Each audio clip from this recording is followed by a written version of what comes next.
దెస్సలోనీయులకు రాసినటువంటి మొదటి పత్రిక 5వ అధ్యాయం 22వ వచనంలో అపోస్తలుడైనటువంటి పౌలు పరిశుద్ధాత్మ ప్రేరేపణతో ఒక మంచి మాట అంటున్నాడు అక్కడ. చూడండి, దెస్సలోనీయులకు రాసినటువంటి మొదటి పత్రిక 5వ అధ్యాయం 22వ వచనం.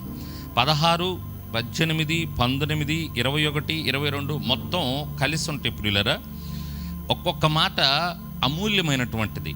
ఒక్కొక్క మాట మీద ఒక్కొక్క గంట అక్కడ మనం ధ్యానం చేసుకోవచ్చు, వాక్యాన్ని చెప్పవచ్చు. అంటే గంటని కాదు, ఎంతసేపు మాట్లాడుకున్నా మనకి చాలా తనివి తీరదు. దేవుని వాక్యం గని కదా, త్రవ్వుతూ ఉంటే వస్తూ ఉంటుంది అన్నట్టుగా ఒక్కొక్క వచనం ఒక్కొక్క మాట చాలా విలువైనది. అక్కడ 16వ వచనం దగ్గర నుంచి చూస్తే, ఎడతెగక ప్రార్థన చేయండి, ప్రతి విషయం నందు కృతజ్ఞతాస్తుతులు చెల్లించండి, ఇలా చేయుట యేసుక్రీస్తునందు మీ విషయంలో దేవుని చిత్తం, ఆత్మను ఆర్పకండి, ప్రవచించుటను నిర్లక్ష్యం చేయకండి. ఇవన్నీ ఈ మాటలు, చక్కని మాటలు పరిశుద్ధాత్మ దేవుని ప్రేరేపణతో అపోస్తలుడైన పౌలు రాశాడు. అవన్నీ వచనాలు దగ్గరగా ఉంటాయి. అయితే 22వ వచనంలో ఒక్క మాట ఈరోజు నేను ధ్యానం చేయాలని ఆశపడుతూ ఉన్నాను. ఇక్కడేముందంటే, సమస్తమును పరీక్షించి మేలైన దానిని చేపట్టండి.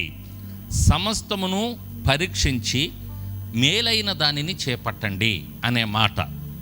పరిశుద్ధాత్మ దేవుడా మాతో మాట్లాడండి. పరిశుద్ధాత్మ దేవా మీరే మాతో మాట్లాడండి. పరిశుద్ధాత్మ దేవా మమ్మల్ని బలపరిచి మాతో మాట్లాడి మీ నామానికి మహిమ తెచ్చుకోండి. Amen, amen, amen. ప్రభునంతులరా, పరిశుద్ధాత్మ దేవుడు మనతో మాట్లాడుతూ ఉండగా ఈ మాటను మనం ధ్యానం చేద్దాం. సమస్తమును పరీక్షించి మేలైన దానిని చేపట్టండి, మేలైన దానిని తీసుకోండి, మేలైన దానిని చెయ్యండి. పౌలు అంటాం, పరీక్షించాలి, సమస్తమును పరీక్షించాలి. ఇది ఏంటి? ఇది అవునా కాదా? ఇది సరైనదా కాదా? ఇది కరెక్టా కాదా? చేయొచ్చా చేయకూడదా? ఇలా వెళ్ళొచ్చా వెళ్ళకూడదా? ఏది మేలు, ఏది మేలు, ఏది మేలుకరం కాదు? ఇది ప్రతిదీ మనం పరీక్షించాలంట. సమస్తము అంటే ఒక పరీక్షించకుండా ఉండేది లేదు అని, ప్రతి దానిని మనం పరీక్షించాల్సిందే. ఈ లోకంలో కూడా మనం పరీక్షిస్తూ ఉంటాం. మీకు ఉదాహరణకు చెప్తాను. మనం గుడ్డలు కొనటానికి వెళ్తామండి.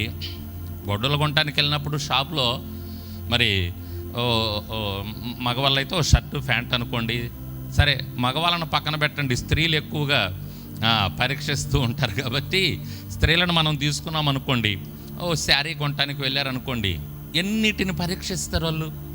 ఏది బాగుంది, ఏది బాగాలేదు, ఏ కలర్ బాగుంది, ఏ కలర్ బాగలేదు. ఒక చీర కాదు, ఓ షాపు కాదు, 10 షాపులు తిరిగి పరీక్షిస్తూ ఉంటారు. ఈ చీర బాగుందా, ఈ చీర బాగాలేదా, ఈ రంగు బాగుందా, ఈ రంగు బాగాలేదా. పరీక్షించడం అంటే అది. ఏది బాగుంది, ఏది బాగలేదు. బాగలేని దాన్ని ఎవ్వరూ తీసుకోరు నాకు తెలుసు. ఇప్పుడు వాళ్ళకి నచ్చలేదండి, ఎవరైనా తీసుకుంటారా? దాదాపు తీసుకోరు, అవునా కదా? ఇది వద్దండి, ఇది వద్దు, తీసేయండి. ఇది చూడండి, ఇక్కడ ఏందండి, ఇది ఉంది, ఇది తీసేయండి. ఈ అంచు ఉందా, ఈ బార్డర్ ఉందా, ఈ కలర్ ఉందా? ఇలా మనం అడిగి పరీక్షించి ఏదైనా తీసుకుంటాం. ఈ విషయంలో మనం ఒక వస్త్రాలనే కాదు, ఏ వస్తువునైనా, ఏ విషయంలోనైనా మనం పరీక్షించి తీసుకుంటాం. మన బిడ్డలకి పెళ్ళిళ్ళు చేసేటప్పుడు కూడా మనం పరీక్షిస్తాం కదా.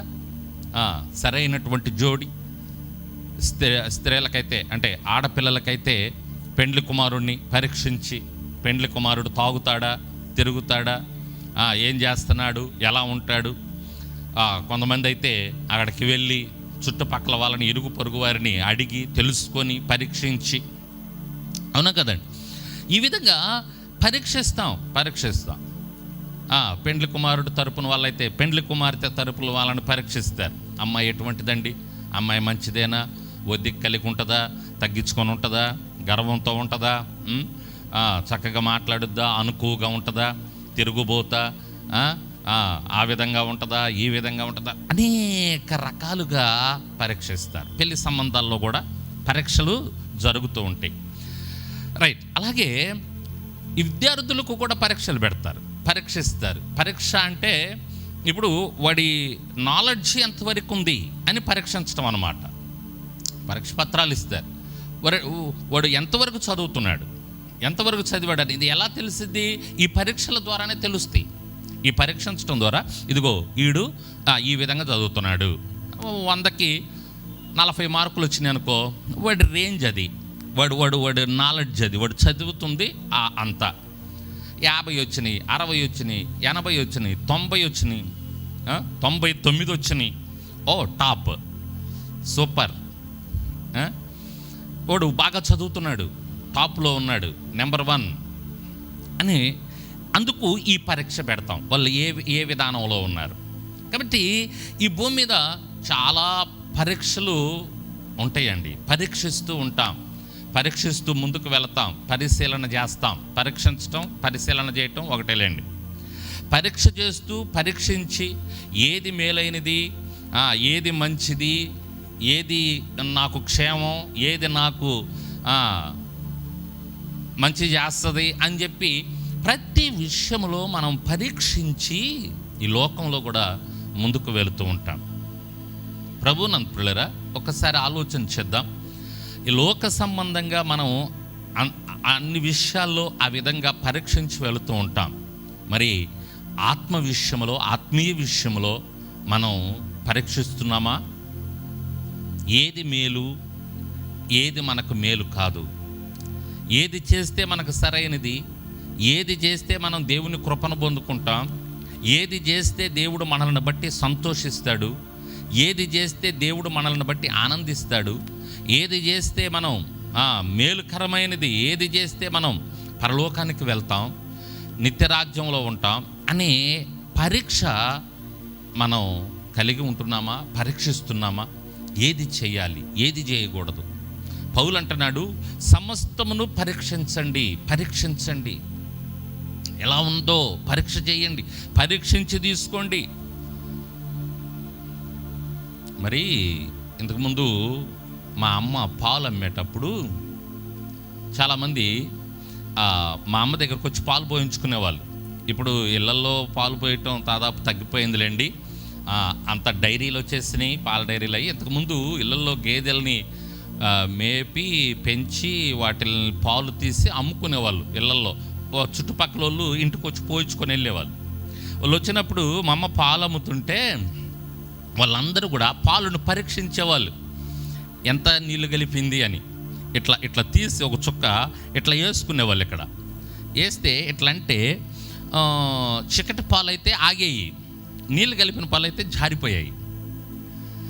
ఒక్కోసారి జారిపోతే, ఏందమ్మా, ఏంది ప్రకాశమ్మ గారు, ఏంటి పాలు జారిపోతాయి అనేవాళ్ళు. వాళ్ళు వచ్చినటువంటి వాళ్ళు, అరే భలే పరీక్షిస్తున్నారే అనుకునేవాళ్ళు. నేను, అమ్మ ఏంటమ్మంటే, అవునరా, ఇట్లా పోస్తే చిక్కటి పాలు అయితే ఆగిపోతాయి, లేకపోతే కారిపోతాయి, ఆ విధంగా మనం పరీక్ష చేయొచ్చు అని చెప్పేది మా అమ్మమ్మ. ఓహో, ఈ విధంగా పరీక్ష ఉంటుందా పాలకి అనుకునేవాడిని. ప్రతిదానికి మనం పరీక్షించి చేస్తూ ఉంటాం, పరీక్షించి తీస్తూ ఉంటాం, చేస్తూ ఉంటాం, తీసుకుంటూ ఉంటాం, పరీక్ష చేస్తాం. మరి ఆత్మీయ విషయంలో మనం పరీక్ష కలిగి ఉన్నామా? ఆత్మీయ విషయంలో మనం పరీక్షిస్తున్నామా?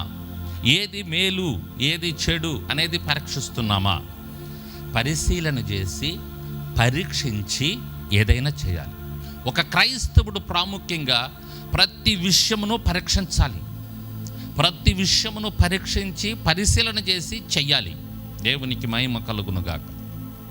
లేకపోతే తడపాటు పడి, తొట్టుపాటు పడి, గుంటలో పడి, బురదలో పడి నిత్య నరకానికి వెళ్ళే ప్రమాదం ఉంది.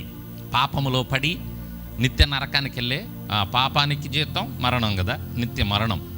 ఆ పరిస్థితుల్లోకి వెళ్ళే ప్రమాదం ఉంది. కాబట్టి మనము చాలా జాగ్రత్తగా, క్రైస్తవులుగా ఉన్నటువంటి వారు, సాతాను చాలా తెలివైనడు, చాలా శక్తిమంతుడు. మనల్ని పరీక్ష చేయనీయకుండానే మనల్ని పడేస్తూ ఉంటాడు. కాబట్టి మనం ప్రతి విషయంలో పరీక్షించాలి. ఒక కార్యాల పట్టైనా మనం పరీక్షించాల్సిందే. ఒక వివాహ విషయంలోనైనా, ప్రతి విషయంలో మనము పరీక్షించి చేయాలి. కార్యాల పట్టు చాలా జాగ్రత్తగా బైబిల్ ఏం చెప్తుంది, మేలా ఇది మేలు కాదా. అదే సమయంలో మన ఆత్మీయ జీవితంలో మనం ముందుకు వెళుతున్నప్పుడు, ఈ క్రైస్తవ ఈ భక్తి జీవితంలో మనం ముందుకు వెళుతున్నప్పుడు ఏది చేయొచ్చు, ఏది చేయకూడదు, ఏది మేలు, ఏది మేలు కాదు, తప్పకుండా మనం ప్రతిదీ మనకి బైబిల్లో ఉంది. ప్రతిదీ మనకు బైబిల్ నేర్పిస్తుంది. ఏం చెయ్యొచ్చు, ఏం చేయకూడదు అనేది ప్రతిదీ మనకు బైబిల్ నేర్పిస్తుంది. బైబిల్ చెప్తుంది, ఇలా చేయండి, ఇలా చేయకూడదు, ఇది మేలు, ఇది మేలు కాదని ప్రతిదీ చెబుతుంది. కాబట్టి బైబిలే మనకి పరీక్ష. బైబిల్ని మనం పరీక్షించాలి. బైబిల్ని ధ్యానం చేయటం ద్వారా ఏది మేలు, ఏది కీడు అనేది మనకి ప్రభువునందు ప్రియులారా. కాబట్టి కీడైనవి, మనకి కీడు కలిగించేవి పక్కన పెట్టి మేలైన దానిని చేపట్టాలి. పౌలు గారు అంటున్నారు ఇక్కడ, పౌలయ్య గారు అంటున్నారు ఇక్కడ, దైవజనులు పెద్దలు అపోస్తలుడైనటువంటి పౌలయ్య గారు తెలియచేస్తున్నటువంటి మాట. ఇదిగో సమస్తమును పరీక్షించి మేలైన దానిని చేపట్టండి, మేలైన దానిని పట్టుకోండి, మేలైన దానిని పట్టుకోండి, మేలైన దాన్ని చెయ్యండి. అప్పుడు మీకు మేలు జరుగుద్ది. మీరు మేలైనది చేసినప్పుడు దేవుడు మీకు మేలు చేస్తాడు. దేవునికి మహిమ కలుగునుగాక. హల్లెలూయా.